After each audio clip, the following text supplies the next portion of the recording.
En este sábado, terminando la semana, recemos con el Evangelio según San Marcos, en el nombre del Padre, y del Hijo, y del Espíritu Santo.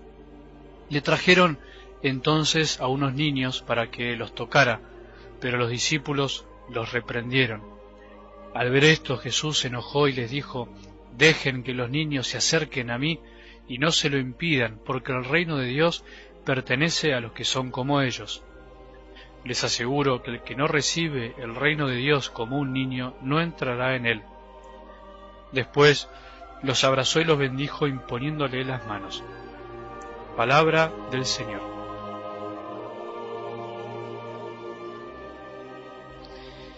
Llegamos al final de esta semana en la cual hemos empezado a meditar el Evangelio de Marcos, y entre las muchas cosas que dijimos, varias veces te propuse en esta semana y me propuse enamorarnos de la escucha de la palabra de Dios.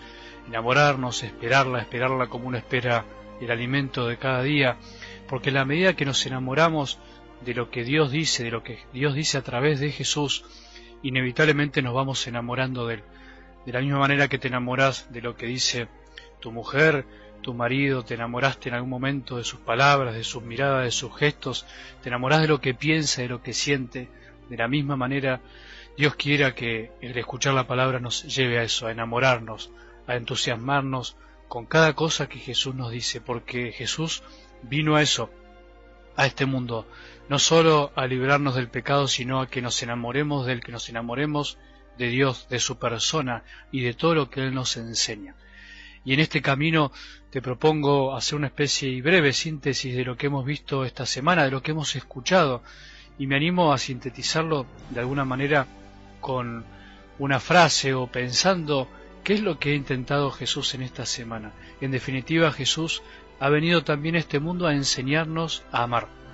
Y en los diferentes evangelios de esta semana hemos visto cómo Jesús ha ido corrigiendo a las personas que se han ido acercando a Él, y especialmente a los discípulos, a los más cercanos. Les quiere enseñar a amar, quiere proteger lo más sagrado que tenemos todos, lo más sagrado a lo cual hemos sido llamados, que es el amor. Y eso es lo que tenés que pensar en tu vida. Estamos creados y estamos hechos para amar, para abrirnos a la comunión con los otros, para dejar que también la vida de los otros se meta en nuestra vida, la vida de tu marido, de tu mujer, de tus hijos, la vida de los que tenés alrededor, la vida de Jesús. Por eso, en la medida que nos abrimos al amor de Dios, al amor de Jesús, inevitablemente, casi como por decantación, nos vamos abriendo al amor de los demás.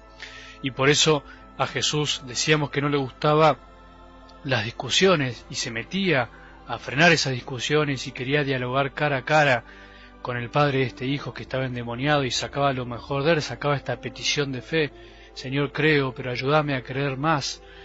Y por eso Jesús nos enseñaba que hay que expulsar también el demonio con la oración. Hay demonios que no se expulsan si no es con la oración. El martes Jesús se enojaba también, de alguna manera podríamos decir, entre comillas, con los discípulos que se pelean por ser los primeros, por ser los más grandes. No entendían, no terminan de entender a Jesús, que viene a mostrarse como pequeño, como débil, como accesible a nosotros.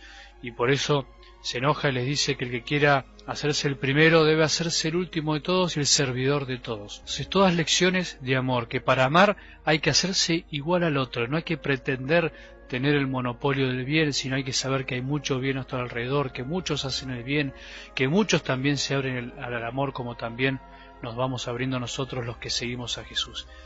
Y el jueves también nos advertía que cuidado con escandalizar, cuidado con ser piedra de tropiezo, cuidado con ser obstáculo para que otros crean, que eso es lo peor que nos puede pasar. Otro obstáculo también al amor. Para amar tenemos que darnos cuenta que estamos unidos a Jesús, y por eso cuando nos hace el bien a nosotros, le hacen el bien a Jesús también. Y ayer Jesús protegía ante el acecho de los fariseos que buscan que Jesús meta la pata. Jesús protege lo más sagrado de nuestra vida, que es el amor de la familia, que el hombre no separe lo que Dios ha unido. No hay que ver este evangelio como unas palabras duras de Jesús, sino al contrario, como proteger lo más sagrado. Y para proteger lo más sagrado, sí, es verdad, a veces hay que ser firme y hay que ser duro, pero todo para un bien mayor. El amor de la familia es lo más importante de toda nuestra vida, es lo que nos ha dado todo lo que tenemos, o nos ha quitado bastante de lo que deseamos. Por eso en esta semana podemos ver cómo el Señor nos enseña a amar. Los discípulos de Jesús tenemos que aprender a amar, tenemos que aprender a renunciar a nosotros mismos, renunciar a nuestros aires de grandeza, a nuestros aires de ser los primeros, de ser mayores que los demás, y a terminar siendo iguales que los otros. Y por eso el hombre y la mujer forman una sola carne, y por eso vos como padre, vos como aquel que estás a cargo de los demás, tenés que enseñar a los demás a entregarse, a ser uno con otros, a formar todos una gran y una sola hermandad. Ojalá que tengas un buen día, que estos evangelios de esta semana te hayan ayudado a dar un paso más en lo más sagrado de nuestra vida, lo más importante que es amar y dejarnos amar por los demás. Que tengas un buen día y que la bendición de Dios Todopoderoso, que es Padre, Hijo y Espíritu Santo, descienda sobre tu corazón y permanezca para siempre.